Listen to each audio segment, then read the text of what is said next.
بسم اللہ الرحمن الرحیم۔ عزیز طلبہ، السلام علیکم ورحمۃ اللہ وبرکاتہ۔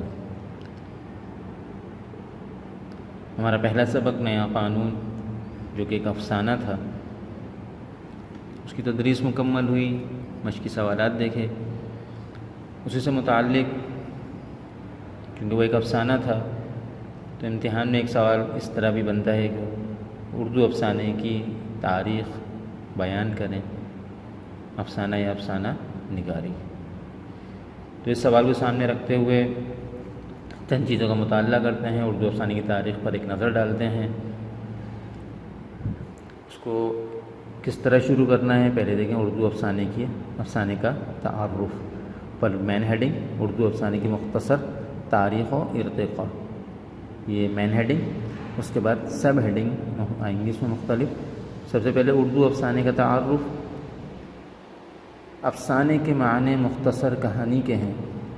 انگریزی زبان میں اس کے لیے شارٹ اسٹوری کا لفظ استعمال کیا جاتا ہے۔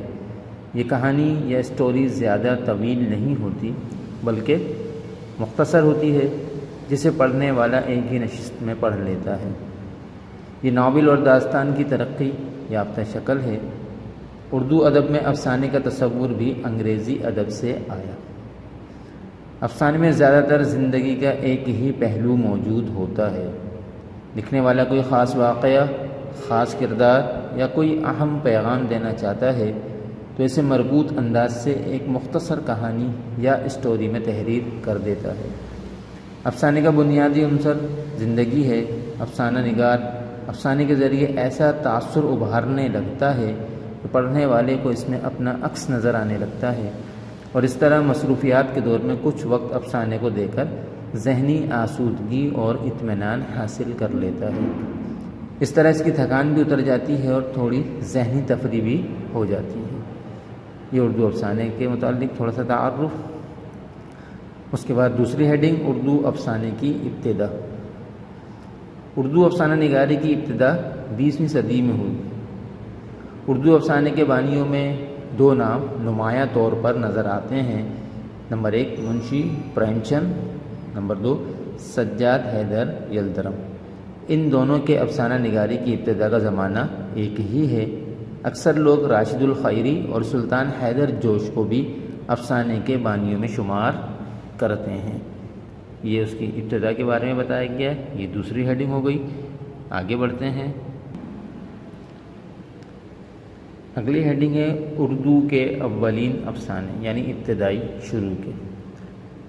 منشی پریم چند کا پہلا افسانہ شہر کانپور کے ادبی رسالے زمانہ میں 1907 میں چھپا یا شائع ہوا۔ اس کا نام دنیا کا سب سے انمول رتن تھا۔ اسے اردو کا پہلا افسانہ تسلیم کیا جاتا ہے۔ اس طرح آپ یہ بھی بتا سکتے ہیں کہ اردو کا پہلا افسانہ انمول، دنیا کا سب سے انمول رتن تھا، جو کہ منشی پریم چند کا افسانہ تھا۔ جبکہ سجاد حیدر یلدرم نے ترکی افسانوں کا اردو میں ترجمہ کیا۔ ان کا پہلا ترجمہ شدہ افسانہ 1900 میں منظر عام پر آیا، جس کا نام نشے کی پہلی ترنگ تھا۔ اسی وجہ سے اکثر لوگ سجاد حیدر یلدرم کو منشی پریم چند پر سبقت دیتے ہیں۔ یہ اولین افسانوں کے بارے میں بتایا گیا۔ اس کے بعد منشی پریم چند اور حقیقت پسندانہ تحریک۔ اردو زبان اس لحاظ سے خوش قسمت ہے کہ اسے ابتدائی میں منشی پریم چند جیسے اپنا افسانہ نگار مل گئے، جنہوں نے زندگی کو قریب سے دیکھا اور اسے حقیقی انداز سے افسانوں میں منتقل کر دیا۔ انسانی نفسیات پر عبور تھا، منظر نگاری میں کمال حاصل تھا۔ وہ انسانی زندگی کے رنگ رنگ پہلوؤں کو اس کے حقیقی رنگوں میں پیش کرنے میں ماہر تھے۔ ان کے بہترین افسانوں میں فردوس خیال، خواب و خیال، دیہات کے افسانے، دودھ کی قیمت، زادِ راہ اور نجات شامل ہیں۔ ان کے حقیقت پسندانہ انداز خود ان افسانہ نگاروں کرشن چندر، عصمت چغتائی اور راجندر سنگھ بیدی، سعادت حسین منٹو، ممتاز مفتی، علی عباس اور حسن عسکری غوث نے اپنایا۔ ان لوگوں نے اس انداز کو اپنایا۔ سجاد حیدر یلدرم اور رومانوی تحریک۔ سجاد حیدر یلدرم کو بھی اردو افسانے کے بانیوں میں شمار کیا جاتا ہے۔ بانی کہتے ہیں ابتدائی زمانے کے لوگ۔ ترک زبان سے واقفیت کی وجہ سے ترکی افسانوں کا ترجمہ پر زیادہ توجہ دی۔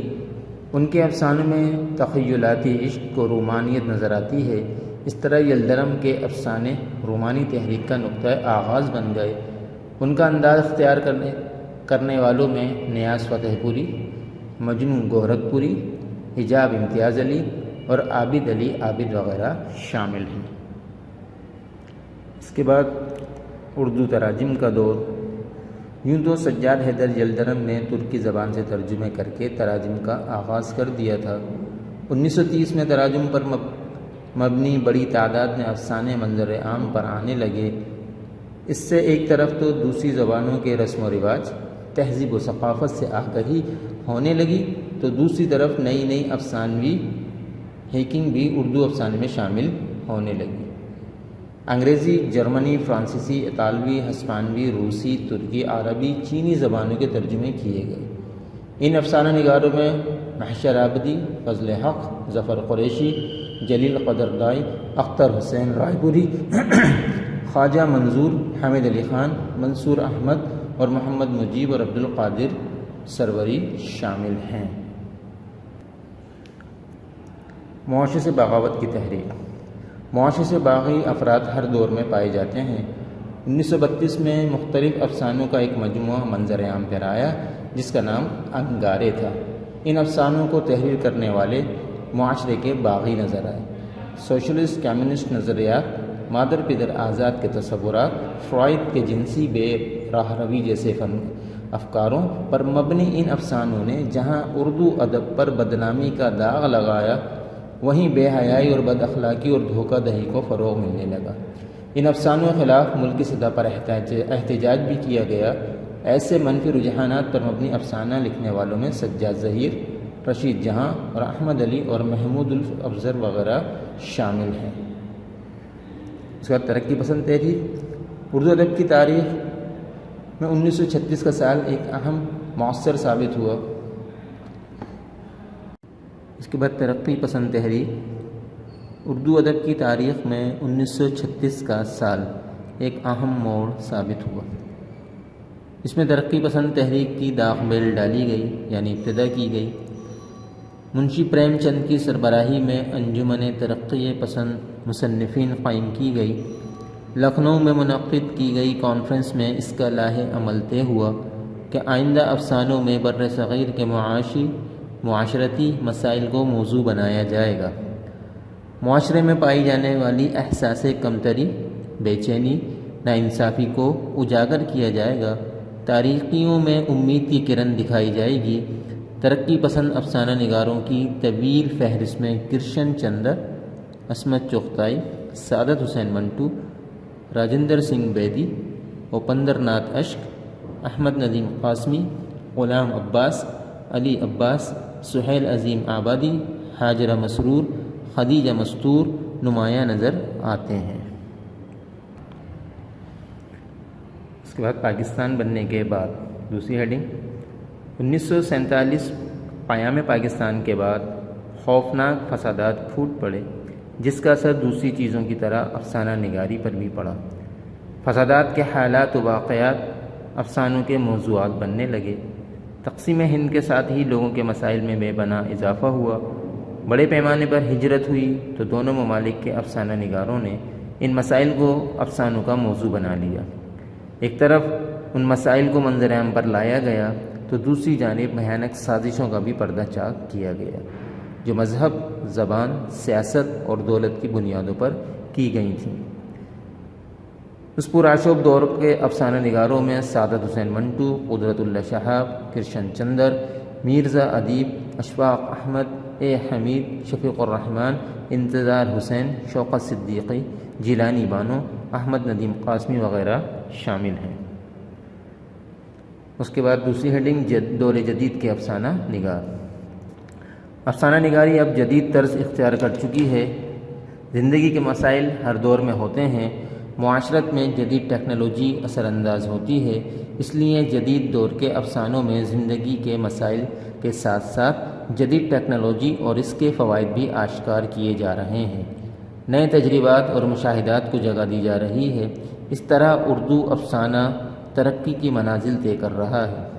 جدید افسانہ نگاروں میں آغا بابر، احسن فاروقی، نوید انجم، مسعود مفتی، نسیم درانی، مشرف احمد، عرش صدیقی، یونس جاوید، خلیل احمد، مستنصر حسین تارڑ، بانو قدسیہ، الطاف فاطمہ، رضیہ فصیح احمد، رشید امجد، اعجاز راہی اور منشا یاد وغیرہ شامل ہیں۔